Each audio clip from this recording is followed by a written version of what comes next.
6. Agora queremos saber que valor pode ser atribuído à nossa equiparação entre o tabu e a neurose obsessiva, e a concepção do tabu que obtivemos com base nessa equiparação. Tal valor, evidentemente, existirá apenas se nossa concepção mostrar uma vantagem que outras não têm, se nos permitir uma compreensão melhor do tabu. Somos tentados a dizer que já oferecemos prova dessa utilidade nas páginas precedentes, mas teremos de buscar fortalecê-la, explicando em detalhes os costumes e as proibições do tabu. Há também outro caminho diante de nós. Podemos investigar se uma parte dos pressupostos da neurose que transferimos para o tabu, ou das conclusões a que assim chegamos, não seria verificável diretamente nos fenômenos do tabu. Devemos decidir o que queremos buscar. Naturalmente, não é suscetível de prova a afirmação relativa à gênese do tabu, segundo a qual ele se originou de uma proibição antiquíssima, que um dia foi imposta do exterior. Então, procuraremos confirmar se as determinantes psicológicas do tabu são as mesmas que conhecemos da neurose obsessiva. Como chegamos, no caso da neurose, ao conhecimento desses fatores psicológicos? Pelo estudo analítico dos sintomas, principalmente dos atos obsessivos, medidas de defesa e obrigações obsessivas. Nele encontramos os melhores indícios de que derivam de impulsos ou tendências ambivalentes, seja correspondendo a um desejo e a um contradesejo simultaneamente, ou estando predominantemente a serviço de uma das duas tendências opostas. Se conseguirmos mostrar também nas prescrições do tabu a ambivalência, o governo de tendências contrárias, ou achar entre elas algumas que deem expressão simultânea às duas correntes, a maneira das ações obsessivas, a concordância psicológica entre o tabu e a neurose obsessiva estará garantida no aspecto mais importante. As duas proibições fundamentais do tabu são inacessíveis à nossa análise, como afirmei, por fazerem parte do totemismo. Outras injunções do tabu são de origem secundária e, portanto, inúteis para nossa finalidade, pois nos povos em questão o tabu veio a ser a forma comum de legislação, entrando a serviço de tendências sociais certamente mais novas que ele mesmo, como, por exemplo, os tabus impostos por chefes e sacerdotes a fim de assegurar privilégios e bens para si. Mas ainda resta um considerável grupo de preceitos que podemos utilizar em nossa investigação. Nele destacarei os tabus relativos a aos inimigos, b aos chefes, c aos mortos, e extrairei o material a ser examinado da excelente coleção reunida por Frazer em sua obra O Ramo de Ouro. A. O tratamento dos inimigos. Se tendemos a atribuir aos povos selvagens e semi-selvagens uma crueldade desinibida e implacável ante seus inimigos, ficaremos surpresos em saber que, entre eles, o homicídio obriga à observância de uma série de prescrições, incluídas entre as práticas do tabu. Tais prescrições são facilmente divididas em 4 grupos. 1. Reconciliação com o inimigo morto. 2. Restrições. 3. Atos de expiação e purificação do homicida. E 4. Determinadas medidas cerimoniais. As informações insuficientes que temos não permitem afirmar seguramente até que ponto são generalizadas ou não essas práticas do tabu nesses povos, o que, por outro lado, não faz diferença para o objetivo de nosso estudo. É lícito supor, de todo modo, que são práticas bastante difundidas e não peculiaridades isoladas. Os ritos de apaziguamento na ilha de Timor, quando uma expedição guerreira retorna vitoriosa com as cabeças dos inimigos vencidos, são particularmente significativos, pois, além de tudo, o líder da expedição é submetido a severas restrições. Por ocasião do retorno, são feitos sacrifícios para apaziguar as almas dos inimigos. Eles acham que um infortúnio acometeria os vencedores se não houvesse tais oferendas. Além disso, parte da cerimônia consiste numa dança acompanhada de um canto, em que se lamenta a morte do homem abatido e se pede o seu perdão. Não tenha raiva, dizem, porque estamos com sua cabeça. Se não tivéssemos tido sorte, nossas cabeças estariam agora em sua aldeia. Oferecemos o sacrifício para apaziguá-lo. Seu espírito pode agora descansar e nos deixar em paz. Por que foi nosso inimigo? Não seria melhor se tivéssemos sido amigos? Então seu sangue não teria sido derramado e sua cabeça não teria sido cortada. Algo semelhante se acha entre os palus, em Clebes.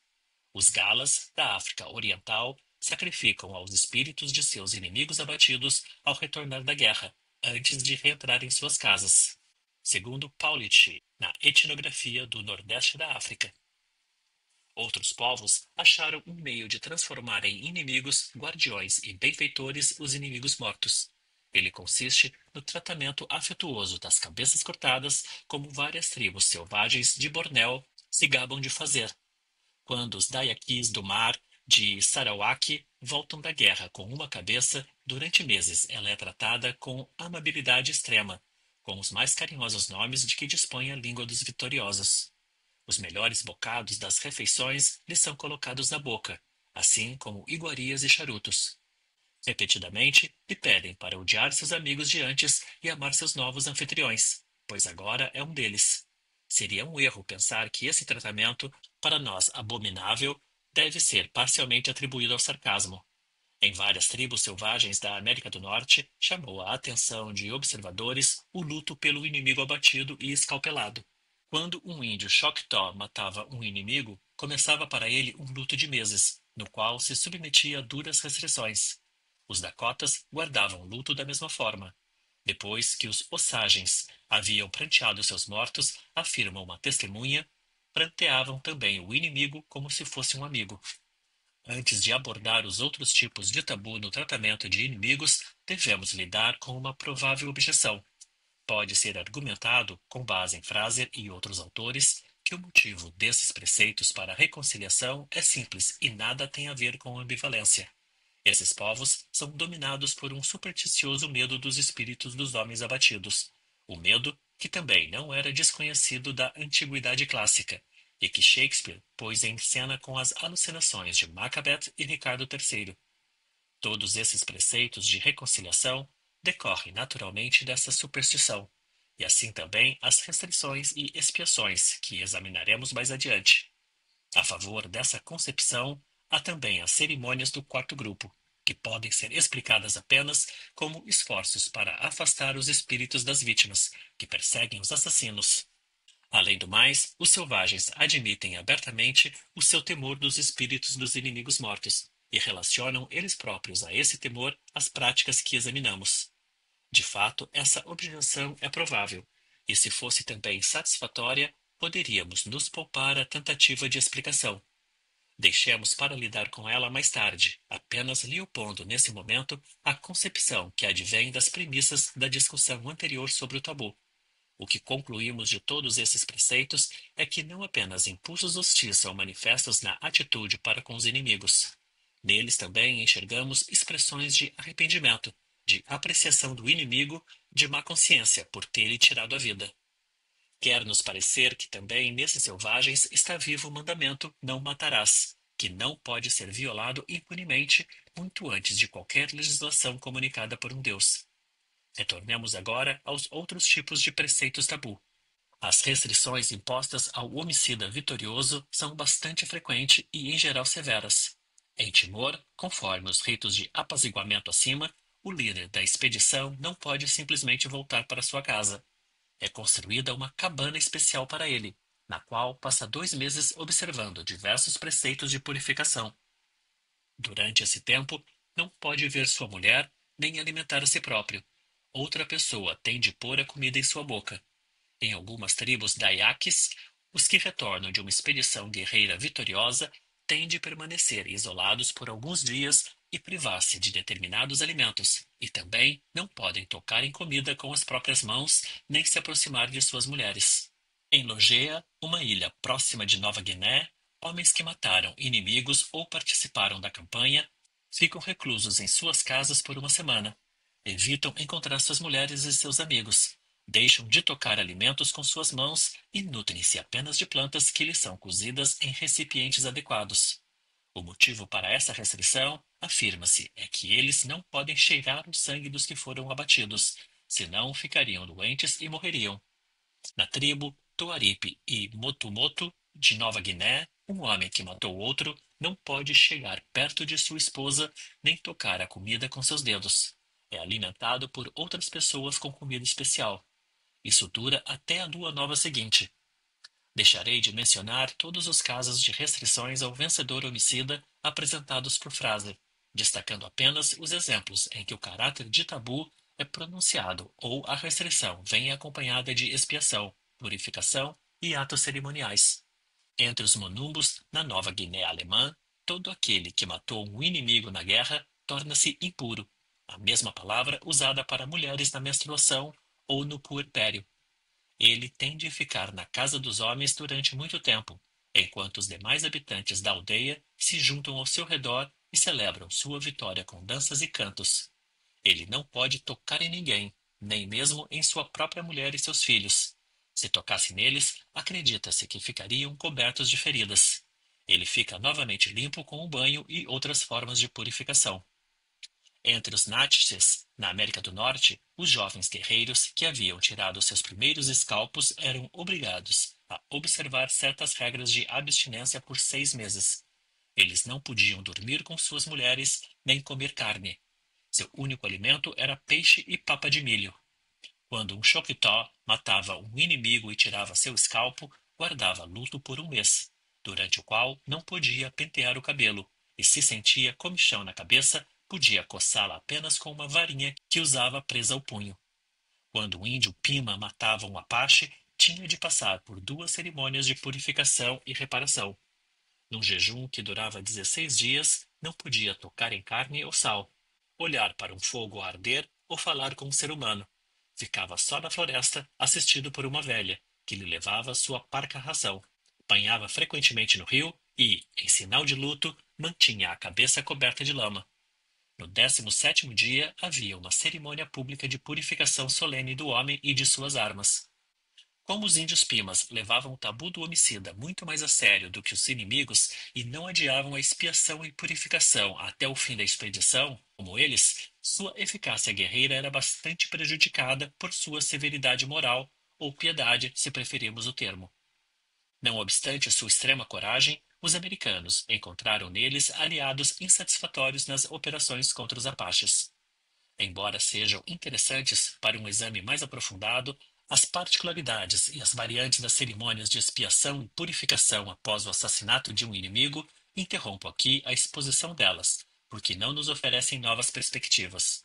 Devo apenas lembrar que o isolamento temporário ou permanente do carrasco profissional, que se conservou até os tempos modernos, inscreve-se nesse contexto. A posição do verdugo na sociedade medieval nos transmite uma boa ideia do tabu dos selvagens. Na explicação corrente para todos esses preceitos de apaziguamento, restrição, penitência e purificação, combinam-se 2 princípios: a extensão do tabu do morto a tudo que entrou em contato com ele e o medo do espírito do morto. De que modo esses 2 fatores devem ser combinados para explicar as cerimônias, se devem ser encarados como de igual valor, se um deles é primário e o outro secundário, e qual seria este e aquele, nenhuma dessas questões é respondida, e de fato não é fácil respondê-las.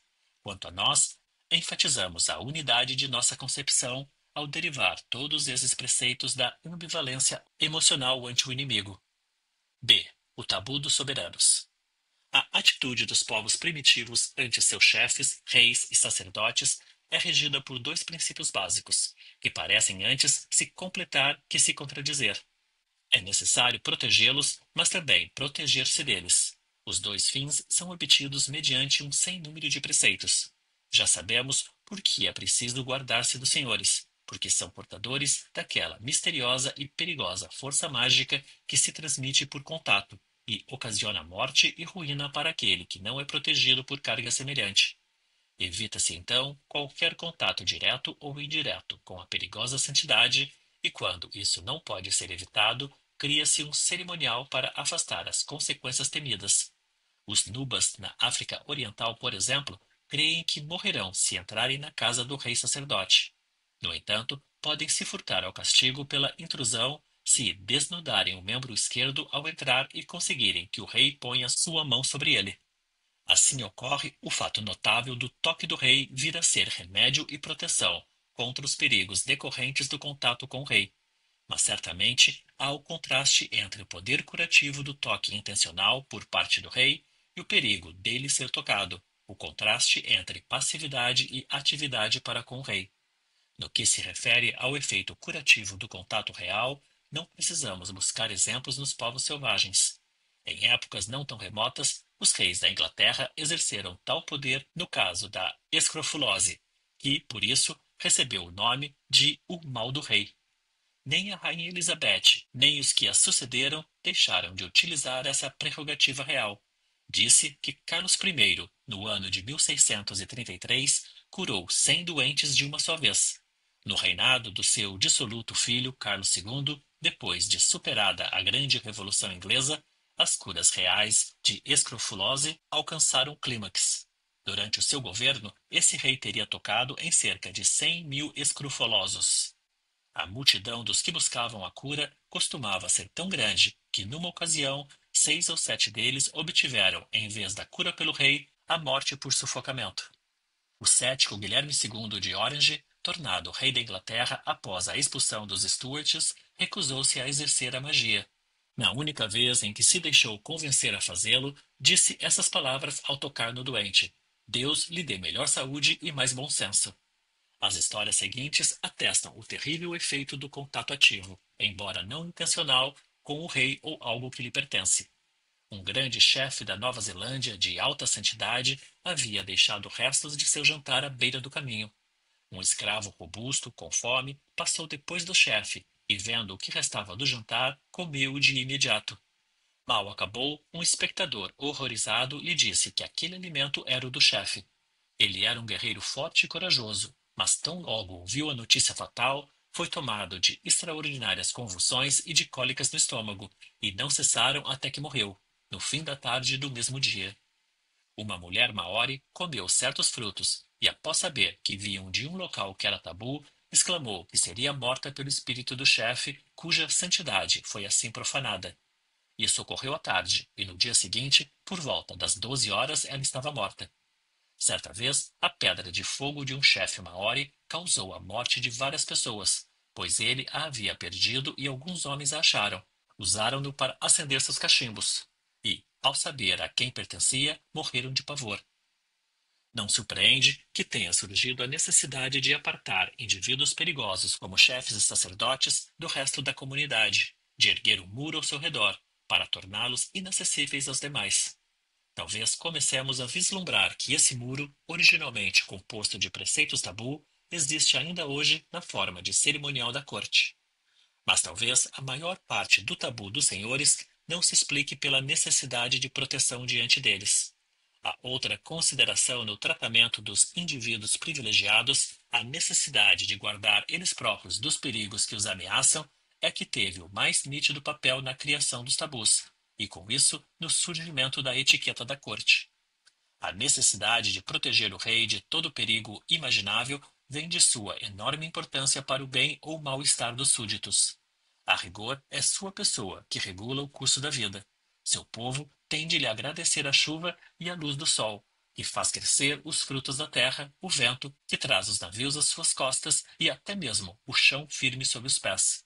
Esses reis de povos selvagens têm um poder e uma capacidade de conferir benefício que são próprios apenas de deuses e nos quais, em estágios posteriores da civilização, somente os mais servis dos cortesãos fingiram acreditar. Parece contraditório que indivíduos de tamanho poder necessitem ser cuidadosamente protegidos de perigos que o ameacem, mas essa não é a única contradição que venha a aflorar no tratamento dos reis entre os povos selvagens. Esses povos também acham necessário vigiar seus reis, para que utilizem adequadamente seus poderes. Eles não estão seguros das boas intenções e dos escrúpulos do rei. Um quê de desconfiança inclui-se entre os motivos dos tabus referentes a ele. A ideia, diz Fraser, de que os reinados primitivos são despotismos em que o povo existe apenas para o soberano é totalmente inaplicável às monarquias que estamos considerando. Pelo contrário, nelas o soberano existe apenas para os súditos. Sua vida é valiosa apenas enquanto ele cumpre os deveres de sua posição, ordenando o curso da natureza para benefício de seu povo. Tão logo ele deixe de fazer isso, cessam o cuidado, a devoção, a adoração religiosa que até então lhe prodigalizavam, transformando-se em ódio e desprezo. Ele é vergonhosamente exonerado e terá sorte se escapar com vida. venerado como um deus num dia, é executado como um criminoso no dia seguinte. Mas nada há de caprichoso ou inconstante nessa mudança de comportamento do povo. Pelo contrário, ele é bastante consequente. Se o rei é seu Deus, ele é, ou deveria ser também seu protetor. E se ele não protegê-lo, tem que dar lugar a outra divindade que o faça. Enquanto ele corresponder às suas expectativas, porém, não há limite para o seu cuidado com ele e para o cuidado que deve ter consigo. Um rei dessa espécie vive confinado numa etiqueta cerimoniosa, uma rede de proibições e observâncias, cuja intenção não é contribuir para sua dignidade, menos ainda para seu conforto, mas impedi-lo de uma conduta que, perturbando a harmonia da natureza, possa envolvê-lo, a ele, seu povo e o universo, numa mesma catástrofe. Longe de aumentar seu conforto, tais observâncias, ao dificultar todo o ato seu, aniquilam sua liberdade e, frequentemente, lhe tornam a vida, que é seu objetivo preservar, um fardo e um sofrimento para ele. Um dos mais flagrantes exemplos de tal aprisionamento e paralisação de um governante sagrado, mediante cerimoniais tabus, pode ser visto no modo de vida do Mikado japonês dos primeiros séculos. Eis um relato feito há mais de 2 séculos. O Mikado crê que seria danoso para sua dignidade e santidade tocar o chão com seus pés. Por isso, tem de ser carregado nos ombros, quando deseja ir a algum lugar. Ainda mais grave seria expor ao ar livre sua sagrada pessoa, e o sol não seria digno de brilhar sobre sua cabeça. Atribui-se tamanha santidade a todas as partes do seu corpo, que ele não ousa cortar o cabelo, a barba ou as unhas. Para que não fique sujo demais, no entanto, podem limpá-lo durante a noite, enquanto dorme, pois, dizem, o que é tirado de seu corpo nesse momento foi dele roubado, e esse roubo não prejudica sua dignidade e santidade. Em tempos antigos, ele era obrigado a sentar no trono toda manhã por algumas horas, com a coroa imperial sobre a cabeça, mas literalmente como uma estátua, sem mover mãos, pés, olhos, cabeça, qualquer parte do corpo de fato, pois acreditava-se que assim ele conservaria a paz e a tranquilidade em seu império.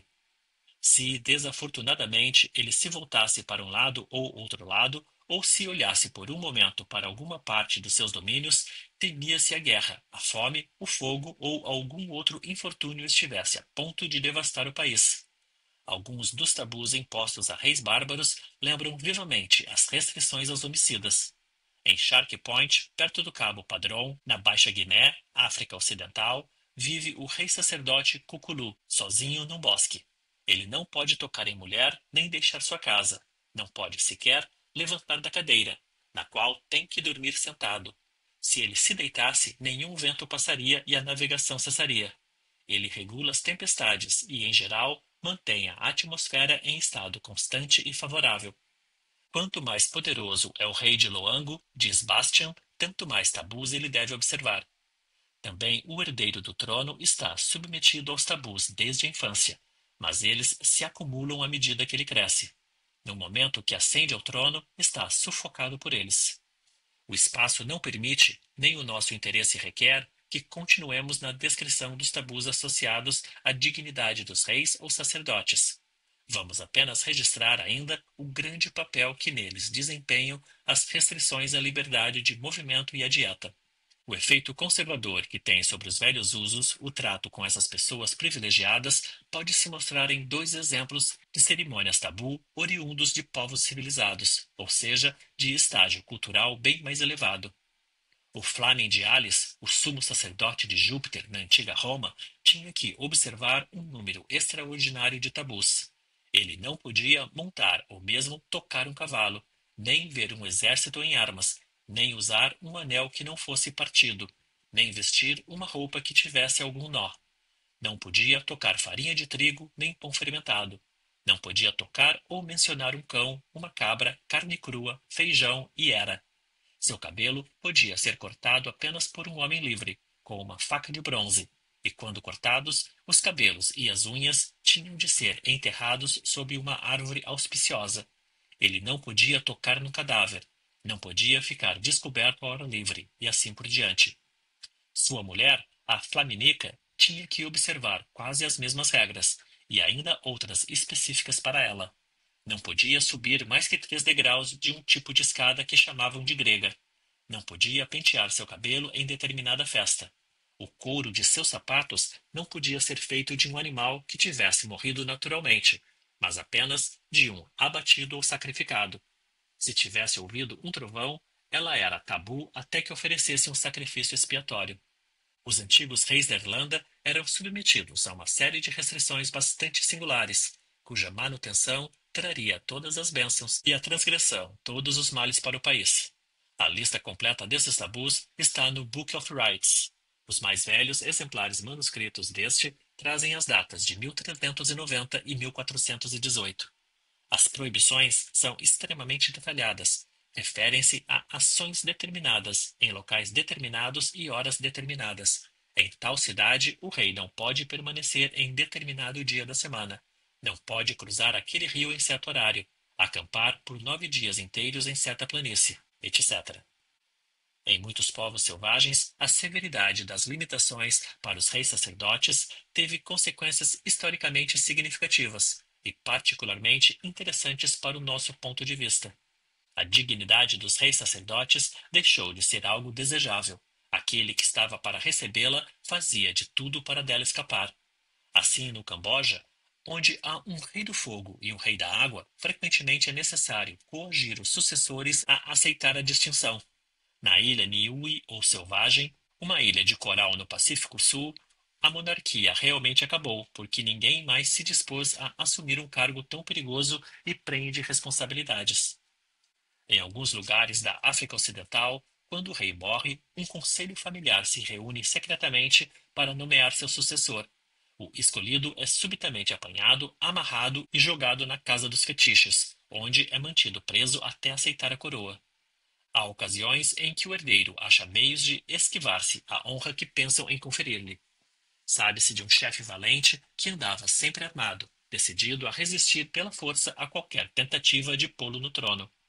Entre os nativos de Serra Leoa, a resistência em aceitar a honra da realeza tornou-se tão grande que a maioria das tribos foi obrigada a nomear estrangeiros como reis. Fraser relaciona a essas circunstâncias o fato de, no curso da história, ter ocorrido uma divisão da primitiva realeza sacerdotal em um poder secular e um espiritual. Oprimidos pelo fardo de sua santidade, os reis tornaram-se incapazes de exercer o domínio nas coisas reais e tiveram que deixá-las para pessoas menores, porém enérgicas, que estavam dispostas a renunciar às honras da dignidade régia. Destas se originaram, então, os governantes seculares, enquanto a supremacia espiritual, despida de importância prática, ficou para os antigos reis tabu. Sabe-se como isso é confirmado pela história do Japão antigo. Tendo uma visão geral dos laços dos homens primitivos com seus governantes, abrigamos a expectativa de que não nos será difícil passar da descrição à compreensão psicanalítica deles. Esses vínculos são de natureza complicada e não isentos de contradições. Concedem-se aos governantes grandes prerrogativas, que praticamente correspondem aos tabus impostos aos demais. São pessoas privilegiadas, podem fazer ou fruir o que o tabu contesta aos demais.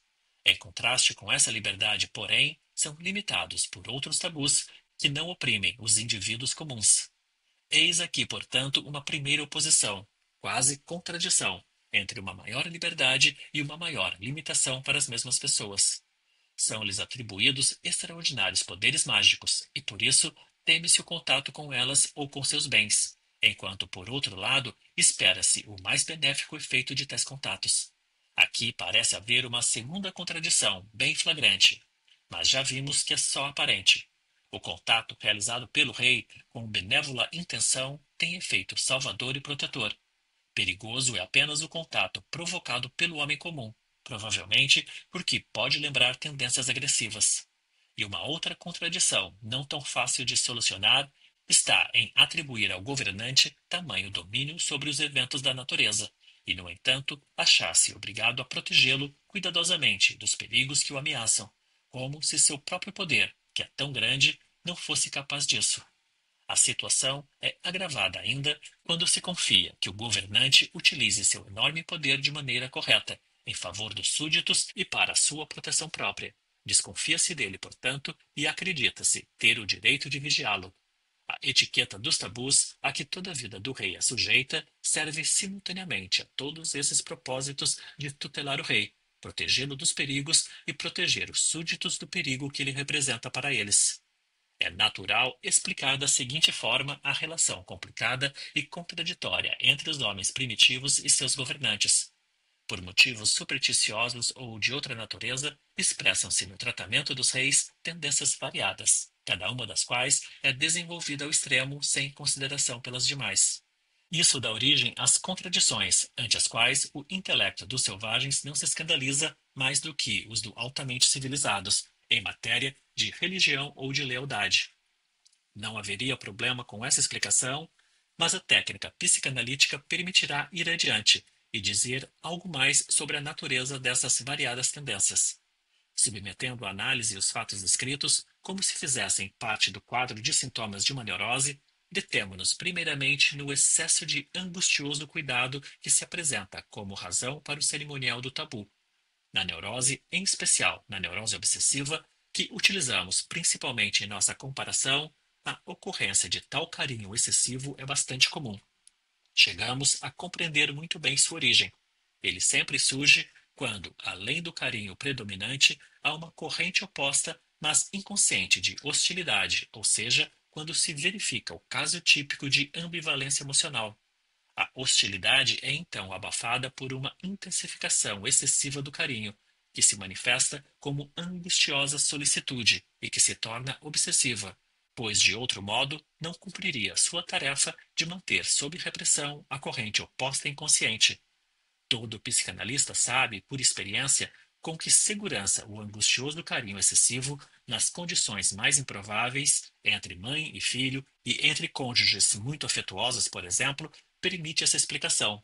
Aplicada ao tratamento dado às pessoas privilegiadas, teríamos que a veneração, sua divinização, mesmo no inconsciente, opõe-se a uma forte corrente hostil, ou seja, que também aí, como esperávamos, verifica-se a situação da atitude emocional ambivalente.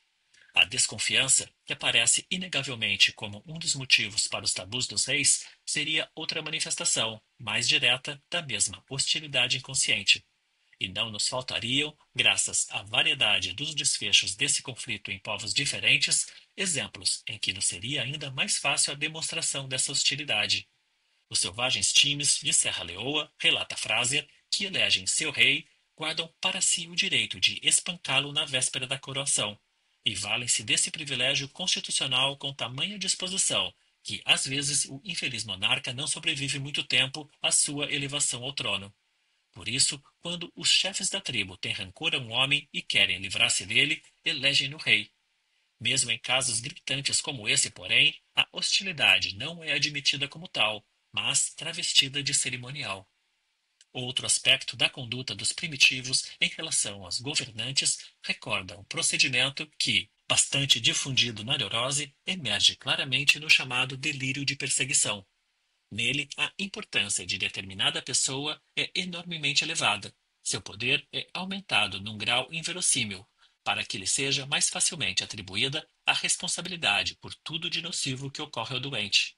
De fato, os selvagens não se comportam diferentemente com seus reis, ao lhes atribuir poder sobre a chuva e a luz do sol, o vento e o tempo, e depois derrubá-los ou assassiná-los porque a natureza logrou suas expectativas de uma boa caça ou uma farta colheita. O modelo que o paranoico reproduz no delírio de perseguição está na relação da criança com o pai, na ideia que o filho tem do pai, esse normalmente possui tal plenitude de poderes e vê-se que a desconfiança em relação ao pai está intimamente ligada à imensa estima por ele. Quando o paranoico designa alguém de suas relações como seu perseguidor, coloca-o assim ao lado do pai, situa-o numa posição que lhe permite fazê-lo responsável por tudo o que percebe como sua desgraça. Essa segunda analogia entre o selvagem e o neurótico pode nos levar a perceber quanta coisa, na relação do selvagem com seu governante, vem da atitude infantil da criança para com o pai. Mas o apoio mais sólido para nossa abordagem, que compara as proibições dos tabus a sintomas neuróticos, encontramos nas próprias cerimônias dos tabus, cuja importância para a posição da realeza já foi examinada. Se admitimos que os efeitos que produzem eram buscados desde o início, tais cerimônias revelam inequivocamente seu duplo significado e sua derivação de tendências ambivalentes. Elas não apenas distinguem os reis e os elevam acima de todos os comuns mortais, como lhes tornam a vida um sofrimento e um fardo insuportável, e os obrigam a uma servidão muito pior que a de seus súditos. Parecem-nos, assim, a exata contrapartida aos atos obsessivos da neurose, nos quais o instinto suprimido e aquele que o suprime acham satisfação comum e simultânea. O ato obsessivo é supostamente uma proteção contra o ato proibido, mas nós dizemos que é propriamente a repetição do proibido. O supostamente refere-se aqui à instância consciente da psique, o propriamente à instância inconsciente. Assim também, o cerimonial do tabu dos reis é supostamente a mais alta honra e segurança para eles, e propriamente o castigo por sua elevação, a vingança que os súditos têm sobre ele. Em Cervantes, as experiências que Sancho Panza faz como governador de sua ilha o levam a perceber essa concepção do cerimonial da corte como a única pertinente. É bem possível que escutássemos outras confirmações se pudéssemos fazer com que reis e governantes atuais se manifestassem a propósito disso. Porque a atitude emocional ante os governantes contém um tal forte elemento inconsciente de hostilidade é uma questão muito interessante, mas que ultrapassa os limites desse trabalho. Já aludimos ao complexo infantil relacionado ao pai. Acrescentemos que o estudo da pré-história da realeza nos traria esclarecimentos decisivos. Segundo as considerações de Fraser, admiráveis, mas não convincentes, segundo ele próprio, os primeiros reis eram forasteiros destinados aos sacrifícios em festas solenes, após um breve reinado como representantes da divindade. Os mitos do cristianismo também conservariam traços dessa evolução da realeza. C. O tabu dos mortos. Sabemos que os mortos são soberanos poderosos. Talvez nos surpreendamos ao saber que são vistos como inimigos. O tabu dos mortos evidencia, se nos for permitido conservar a analogia com a infecção, uma particular virulência na maioria dos povos primitivos. Manifesta-se primeiro nas consequências trazidas pelo contato com o morto e no tratamento dos que guardam luto por ele. Entre os Maori, todo aquele que tocava num cadáver ou participava do seu enterro era bastante impuro e quase cortado de qualquer relacionamento com os semelhantes. Era boicotado, digamos. Não podia entrar em nenhuma casa, nem aproximar-se de uma coisa ou pessoa sem contaminá-las igualmente. Não lhe era permitido sequer tocar no alimento com suas mãos, pois a impureza as tornava inúteis. A comida era posta no chão à sua frente, e não lhe restava senão apanhá-la com os lábios e os dentes, como fosse possível, enquanto mantinha as mãos nas costas. Ocasionalmente permitia-se que outra pessoa alimentasse, e ela então o fazia com o braço estendido, tendo cuidado para não tocar o infeliz. Mas essa pessoa era então ela mesma sujeita às restrições, que eram pouco menos pesadas que as do indivíduo impuro. Em toda a aldeia havia uma pessoa degradada, excluída da sociedade, que vivia miseravelmente de umas parcas esmolas. Apenas a este sujeito se permitia aproximar-se, à distância de um braço, daquele que havia cumprido o último dever para com o morto. E quando, passado o período de isolamento, o indivíduo conspurcado pelo cadáver podia novamente juntar-se aos companheiros, toda a louça que ele havia utilizado durante aquele tempo era destruída, e toda a vestimenta de que tinha se servido era jogada fora. As observâncias de tabu após o contato físico com o morto são as mesmas em toda a Polinésia e Melanésia e em parte da África. Seu elemento mais constante é a proibição de tocar a comida e a decorrente necessidade da pessoa se alimentar por outros. É digno de nota que na Polinésia, ou talvez somente no Havaí, os reis sacerdotes submetiam-se às mesmas restrições durante o exercício das funções sagradas. Em Tonga, o tabu dos mortos indica claramente como o grau da proibição e o seu progressivo cancelamento dependem da força do tabu da pessoa em questão. Quem tocava o cadáver de um chefe ficava impuro durante 10 meses. Mas, se era ele próprio um chefe, apenas durante 3, 4 ou 5 meses, conforme a posição do chefe morto. Tratando-se do cadáver do grande chefe divino, porém, mesmo os chefes maiores tornavam-se tabu durante 10 meses. Os selvagens creem firmemente que quem viola tais preceitos adoece gravemente e morre.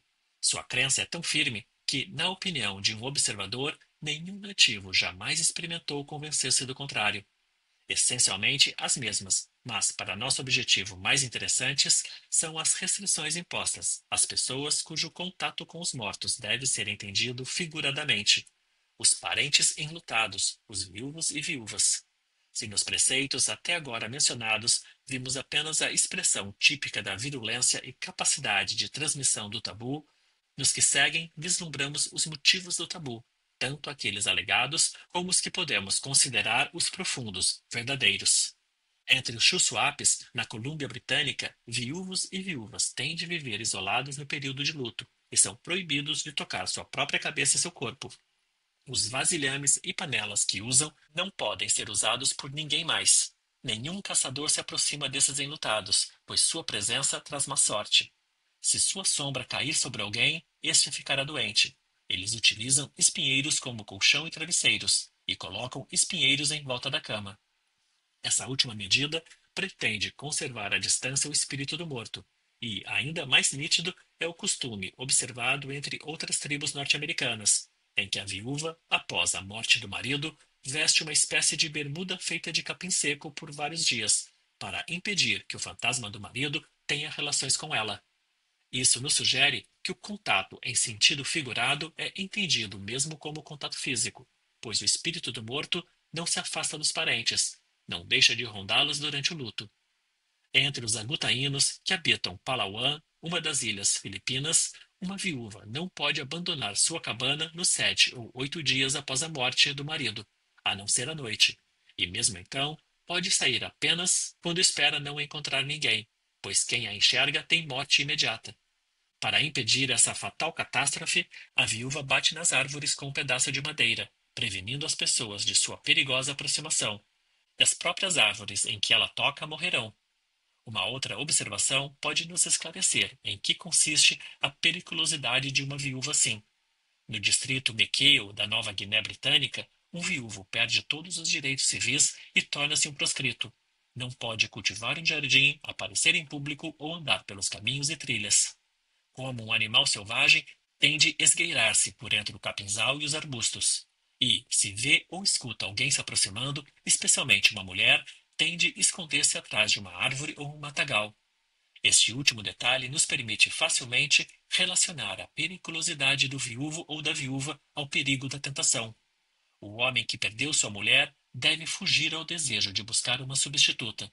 A viúva tem de lutar contra o mesmo anseio e, além disso, pode, estando sem dono, despertar a cobiça de outros homens. Todas as satisfações substitutivas vão de encontro ao sentido do luto. Elas inevitavelmente atiçariam a cólera do espírito. Um dos costumes mais estranhos e singulares, ligados ao tabu dos mortos entre os primitivos, é a proibição de pronunciar o nome do defunto. É bastante difundido, conheceu formas variadas e teve importantes consequências.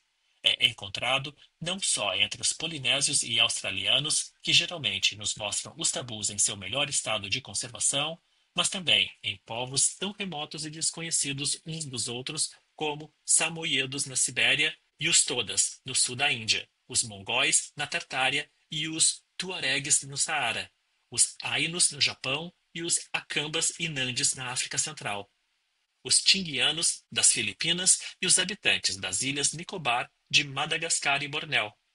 Para alguns desses povos, a proibição e suas consequências valem apenas no período do luto. Para outros, são permanentes, mas em todos os casos parecem atenuar-se à medida que passa o tempo. Evitar pronunciar o nome do morto é uma regra geralmente observada com bastante rigor. Em várias tribos sul-americanas, considera-se a mais grave ofensa aos sobreviventes falar na frente deles o nome do parente morto, e a punição para isso não é menor do que a estabelecida para o assassinato. A princípio, não é fácil perceber por que a menção do nome deveria causar tal horror, mas os perigos a ela relacionados deram origem a toda uma série de expedientes que são interessantes e significativos de várias formas. Os Maçais, na África, adotaram o recurso de mudar o nome do falecido imediatamente após sua morte. Ele pode, então, ser mencionado calmamente pelo novo nome, enquanto todas as proibições permanecem ligadas ao velho. Com isso, pressupõe que o espírito não sabe nem saberá o novo nome. As tribos australianas das baías de Adelaide e de Encounter são tão coerentes em sua cautela que todas as pessoas que tinham nome igual ou semelhante ao morto trocam de nome após o falecimento. Às vezes, estendendo o mesmo raciocínio, todos os parentes do morto mudam de nome, não importando se há ou não semelhança fonética com o dele. Isso ocorre em algumas tribos de Vitória e do noroeste da América. E entre os Guaicurus, do Paraguai, o chefe costumava, nessa triste ocasião, dar nomes novos a todos os membros da tribo, que passavam a lembrar-se deles como se desde sempre os tivessem. Além disso, se o nome do morto coincidia com a designação de um animal, um objeto, etc., vários desses povos julgavam necessário renomear também esses animais e objetos, para que o uso daquelas palavras não lhes lembrassem o morto.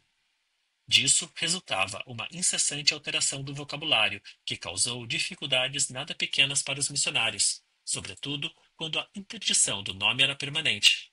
Nos 7 anos que o missionário Dobrissenhofer passou com os Abipones no Paraguai, o nome para jaguar mudou 3 vezes, e as palavras para crocodilo, espinhos e matança de animais tiveram vicissitudes semelhantes. O temor de pronunciar o nome que pertenceu ao morto chega ao ponto de se evitar a menção de tudo em que esse morto teve algum papel. E uma grave consequência desse processo de supressão é que esses povos não têm tradição nem recordações históricas, o que coloca grandes dificuldades para a pesquisa de sua história primeva. Mas certo número desses povos primitivos adotou práticas compensatórias, em que os nomes dos falecidos são reavivados após um longo período de luto, são dados a crianças, nas quais se vê o renascimento dos mortos. A estranheza desse tabu dos nomes será atenuada se tivermos presentes que, para os selvagens, o nome é elemento essencial e patrimônio importante da personalidade, que eles atribuem à palavra o pleno sentido de coisa. O mesmo fazem, como já expus em outro lugar, nossas crianças, que não se contentam com a ideia de que a semelhança das palavras carece de sentido, e deduzem coerentemente que se duas coisas têm nomes que soam iguais, isso indica uma profunda concordância entre elas. Mesmo o adulto civilizado pode perceber, em várias peculiaridades de sua conduta, que não está tão longe, como pensa, de levar a sério e ao pé da letra os nomes próprios, assim como também crê que seu nome se acha peculiarmente ligado à sua pessoa. Está de acordo com isso que a prática psicanalítica encontre repetidas ocasiões de assinalar a importância dos nomes no pensamento inconsciente. Como era de esperar, a atitude dos neuróticos obsessivos em relação aos nomes é idêntica às dos selvagens. Eles mostram uma total sensibilidade de complexo em relação a enunciar ou escutar certas palavras e nomes, tal como outros neuróticos, e do tratamento que dão ao próprio nome se origina um bom número de inibições frequentemente graves.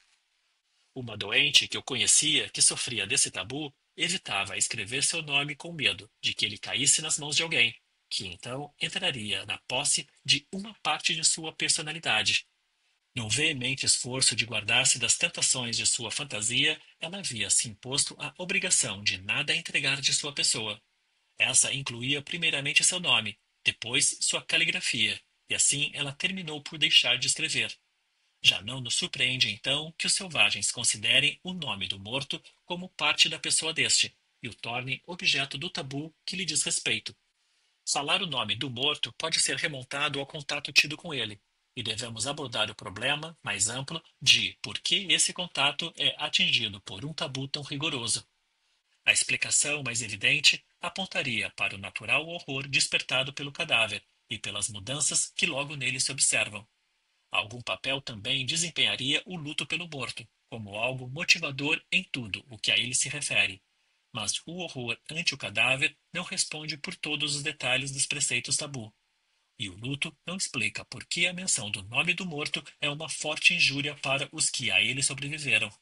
Pelo contrário, o luto gosta de ocupar-se com o falecido, evocar sua lembrança e conservá-la tanto quanto possível. Outra coisa que não o luto deve ser responsabilizada pelas peculiaridades dos tabus, algo que manifestamente tem outras finalidades.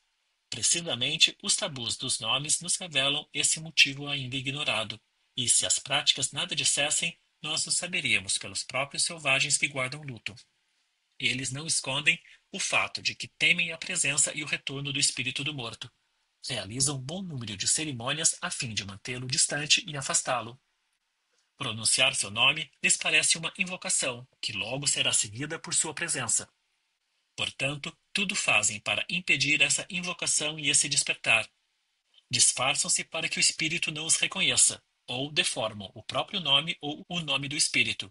Irritam-se com o forasteiro desconsiderado que fala o nome do espírito e, desse modo, incita-o contra sobreviventes. É difícil escapar à conclusão de que eles sofrem do temor da alma do falecido transformada em demônio, nas palavras de Wundt. Com isso, chegaríamos a corroborar a concepção de Wundt, que vê a essência do tabu no medo dos demônios, como já vimos. O pressuposto dessa teoria de que, no instante da morte, o parente amado torna-se um demônio, do qual os sobreviventes só podem esperar coisas hostis e de cujos desejos ruins devem guardar-se por todos os meios, é tão singular que, inicialmente, custa lhe darmos crédito. Mas quase todos os estudiosos relevantes concordam em atribuir essa concepção aos primitivos. Westermarck, que em sua obra Origem e Desenvolvimento das Noções Morais não dá, a meu ver, suficiente importância ao tabu, escreve o seguinte, na seção Atitude ante os Mortos. Os dados de que disponho levam-me a concluir que os mortos são encarados mais frequentemente como inimigos do que como amigos, e que Jeffons e Grand Allen se equivocam na afirmação de que, segundo a crença antiga, a malevolência dos mortos dirige-se normalmente aos estrangeiros apenas, e eles nutrem paterna preocupação pela vida e o bem-estar dos seus descendentes e companheiros de clã. Num livro notável, Kleinpaul utilizou os resíduos da velha crença em almas nos povos civilizados para examinar a relação entre os vivos e os mortos. Ele também chega à conclusão de que os mortos, com avidez homicida, arrastam atrás de si os vivos. Os mortos matam. O esqueleto, que hoje é a imagem da morte, significa que a morte mesma é apenas um morto. O vivo não se sentia salvo da perseguição do morto enquanto não havia uma extensão de água a separar os dois. Por isso, as pessoas gostavam de enterrar os mortos em ilhas, ou levavam-nos para outro lado de um rio. As expressões aquém e além surgiram daí. Numa atenuação posterior, a malevolência dos mortos limitava-se às categorias a que se tinha de reconhecer um direito particular ao rancor, aos assassinados, que perseguiam seus assassinos em forma de maus espíritos, aos falecidos sem que tivessem aplacado a ânsia amorosa, como os noivos.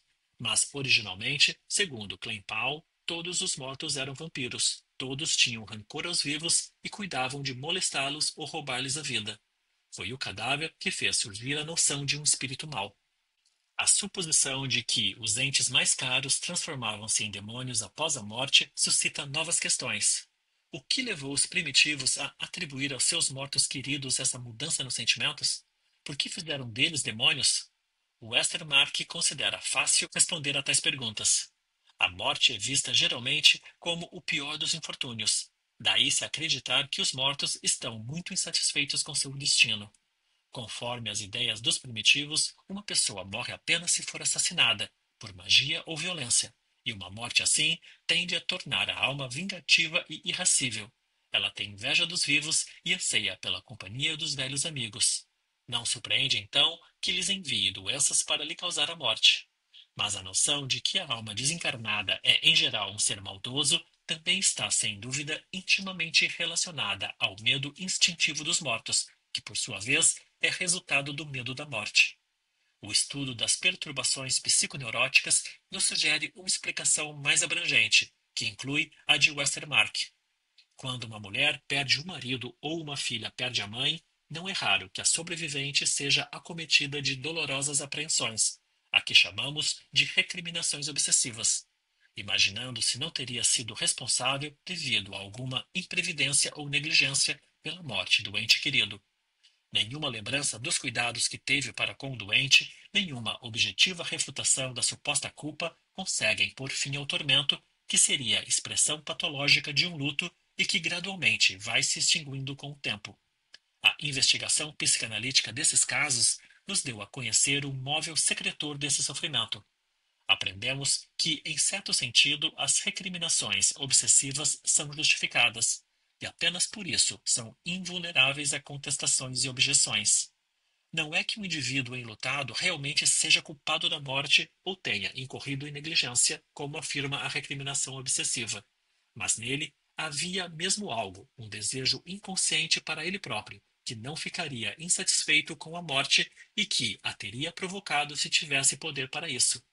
É contra esse desejo inconsciente que reage a recriminação após a morte da pessoa amada. Essa hostilidade oculta por trás do amor, no inconsciente, existe em quase todos os casos de intensa ligação afetiva a determinada pessoa. É o caso clássico, o paradigma da ambivalência dos afetos humanos. Essa ambivalência se acha, em maior ou menor grau, na constituição de todo o indivíduo. Normalmente, não é tanta que faça aparecer as recriminações obsessivas que descrevemos.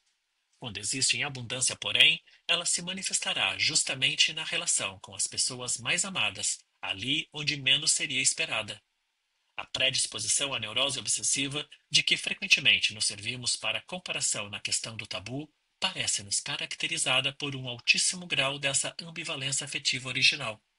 Agora conhecemos o fator que pode explicar o pretenso demonismo das almas recentes e a necessidade de proteger-se de sua hostilidade mediante os tabus. Se supomos que a vida emocional dos primitivos possui elevado grau de ambivalência, semelhante ao que, conforme os achados da psicanálise, atribuímos aos doentes obsessivos, torna-se compreensível que, após a dolorosa perda, seja necessária uma reação à hostilidade latente no inconsciente, tal como foi mostrada nas recriminações obsessivas. Mas essa hostilidade, penosamente sentida como satisfação pela morte no inconsciente, tem outro sentido no homem primitivo. Ele defende-se dela, deslocando-a para o objeto da hostilidade, para o morto. A esse processo de defesa, que ocorre tanto na vida psíquica normal como na patológica, chamamos de projeção. O sobrevivente nega que jamais tenha abrigado impulsos hostis em relação ao morto querido. É a alma do luto que agora os abriga e que durante todo o luto se empenhará em concretizá-lo. Embora a defesa mediante a projeção seja bem-sucedida, o caráter de punição e de arrependimento dessa reação afetiva se mostrará no fato dele sentir medo, de impor-se renúncias e submeter-se a restrições, que em parte são mascaradas de medidas de proteção contra o demônio hostil. Assim notamos, mais uma vez, que o tabu cresceu no solo de uma postura afetiva ambivalente. O tabu dos mortos também deriva da oposição entre a dor consciente e a satisfação inconsciente com a morte à vida. Sendo esta a origem do rancor dos espíritos, é natural que os sobreviventes mais próximos e outrora mais amados devam temê-lo mais do que todos. Também nisso, as prescrições dos tabus, como os sintomas neuróticos, têm duplo significado. Por um lado, em seu caráter restritivo, dão expressão ao luto, e por outro lado, revelam nitidamente o que desejam ocultar, a hostilidade ao morto, agora fundamentada como legítima defesa. Aprendemos a ver uma parte das prescrições dos tabus como o medo da tentação. O morto não tem defesa. Isso deve incitar à satisfação dos impulsos hostis a ele, e a essa tentação tem de ser contraposta uma proibição. Mas Westermarck tem razão quando afirma que os selvagens não distinguem entre os mortos que morreram naturalmente ou violentamente. No pensar inconsciente, aquele que teve uma morte natural também foi assassinado. Os maus desejos o mataram, conforme o ensaio seguinte desta série: Animismo, Magia e Onipotência dos Pensamentos. Quem se interessa pela origem e significação dos sonhos com morte de parentes próximos, dos pais e irmãos, poderá constatar no indivíduo que sonha, na criança e no selvagem, uma total concordância na atitude em relação ao morto, fundada na mesma ambivalência emocional. Já nos opusemos à concepção de Wundt, segundo a qual a natureza do tabu está no temor entre os demônios. Mas agora concordamos com a explicação de que o tabu dos mortos deriva do temor à alma transformada em demônio. Isso pareceria uma contradição. Não nos será difícil resolvê-la, porém. É certo que admitimos os demônios, mas não como algo derradeiro e indecomponível pela psicologia. Nós conseguimos chegar por trás dos demônios, por assim dizer, ao percebê-los como projeções dos sentimentos hostis que os sobreviventes abrigam em relação aos mortos. Os sentimentos díspares em relação ao morto, ternos e hostis em nossa bem fundada suposição, procuram ambos vigorar por ocasião da perda, como luto e como satisfação. Inevitavelmente haverá um conflito entre os dois opostos, e, como um deles, a hostilidade é inconsciente, de forma total ou na maior parte, o resultado do conflito não pode ser a subtração de uma intensidade da outra e a consciente fixação do saldo, como sucede, por exemplo, quando perdoamos a uma pessoa querida um agravo que nos fez. O processo se resolve, isto sim, mediante um mecanismo psíquico especial, que a psicanálise costuma chamar de projeção. A hostilidade, da qual o indivíduo nada sabe nem quer saber, é jogada da percepção interna para o mundo externo, é desprendida da própria pessoa e empurrada para outra. Não somos nós, os sobreviventes, que nos alegramos por nos livrarmos do morto. Não, nós o pranteamos, mas curiosamente ele se tornou um demônio ruim que teria satisfação com nossa desgraça, que procura nos causar a morte. Os sobreviventes precisam, então, defender-se desse inimigo mau. Estão aliviados da opressão interna, mas apenas a trocaram por um apuro externo. Não se deve excluir que esse processo de projeção, que transforma os falecidos em inimigos malévolos, encontre apoio nas hostilidades reais que deles são lembradas e que, efetivamente, lhes podem ser recriminadas. Ou seja, em sua tirania, dureza, injustiça e no que mais constitui o pano de fundo até das mais afetuosas relações entre as pessoas. Mas a coisa não pode ser tão simples que baste esse fator para nos tornar compreensível a criação dos demônios através da projeção. Certamente, as faltas dos mortos explicam, em parte, a hostilidade dos que a eles sobrevivem, mas não influiriam se estes não devolvessem por si próprios tal hostilidade, e o instante da morte seria a ocasião mais inadequada para lembrar as recriminações que justificadamente podiam fazer aqueles. Não podemos prescindir da hostilidade inconsciente como o motivo que normalmente atua e verdadeiramente move. Essa corrente hostil ante os parentes mais próximos e mais queridos podia ficar latente enquanto eles viviam, isto é, não revelar-se à consciência nem de forma direta nem indireta, mediante uma forma substitutiva. Com a morte das pessoas simultaneamente amadas e odiadas, isso já não era possível. O conflito tornou-se agudo. O luto proveniente da ternura intensificada tornou-se, por um lado, mais impaciente com a hostilidade latente, e, por outro lado, não pôde admitir que dela resultasse um sentimento de satisfação. Assim, chegou-se à repressão da hostilidade inconsciente pela via da projeção, a formação do cerimonial em que o temor de ser punido pelos demônios acha expressão, e, com a passagem do tempo, também o conflito perde em agudeza, de maneira que o tabu desses mortos pode se enfraquecer ou cair no esquecimento.